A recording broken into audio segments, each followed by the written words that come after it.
নমস্কার, আশা করি আপনারা সবাই ভালো আছেন।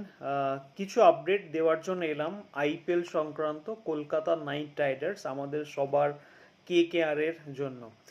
সো কেকেআর ম্যানেজমেন্ট এইবারে পুরো টিমটাকে ঢেলে সাজানোর চেষ্টা করছে এবং তার জন্য অনেক বড় বড় প্লেয়ারকে তারা রিলিজ করেছে ইতিমধ্যেই। যেমন আমরা জানি রাসেল, ভেঙ্কটেশ আইয়ার থেকে শুরু করে মঈন আলী, কুইন্টন ডিকক, গুরবাস অনেককে তারা রিলিজ করেছে।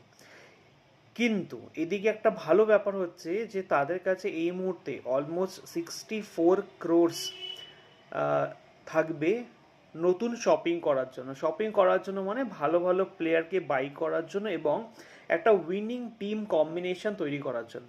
তো দেখা যাক কলকাতা কোন কোন সেগমেন্টে কোন কোন প্লেয়ারকে বাই করার জন্য যেতে পারে এত বড় অ্যামাউন্টের সাথে। নাম্বার ওয়ান, কেকেআরের প্রয়োজন একজন পাওয়ারফুল অলরাউন্ডার লাইক রাসেল। তো কলকাতা ট্রাই যে সমস্ত প্লেয়ারকে করতে পারে বা বাই করার চেষ্টা করতে পারে তার মধ্যে রয়েছে ক্যামেরন গ্রিন, রয়েছেন লিভিংস্টোন, ম্যাক্সওয়েল, অথবা ঘরের ছেলেকে ঘরে ফেরানোর চেষ্টা হতে পারে, মানে রাসেলকে বাই ব্যাক করতে পারে মেবি একটা lower price.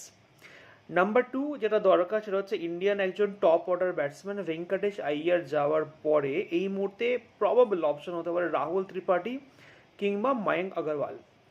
Number three strike bowling option ইডেনের পিচ হতে পারে বাংলাদেশের পেস বোলার মুস্তাফিজুর রহমান অথবা পাথিরানা, যিনি সিএসকে থেকে রিলিজ হয়েছেন।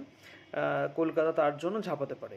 নাম্বার ফোর যে সেগমেন্ট সেটা হচ্ছে উইকেট কিপিং ব্যাটসম্যান। সেখানে আমার যেটুকু মনে হয় ডেভিড কনওয়ে, টিম শেফার্ড যিনি এক্স কেকেআর, অথবা জশ ইংলিশ, এই তিনজনকে আমার মনে হয় যে কলকাতা ট্রাই করতে পারে। এটা আমার মতামত।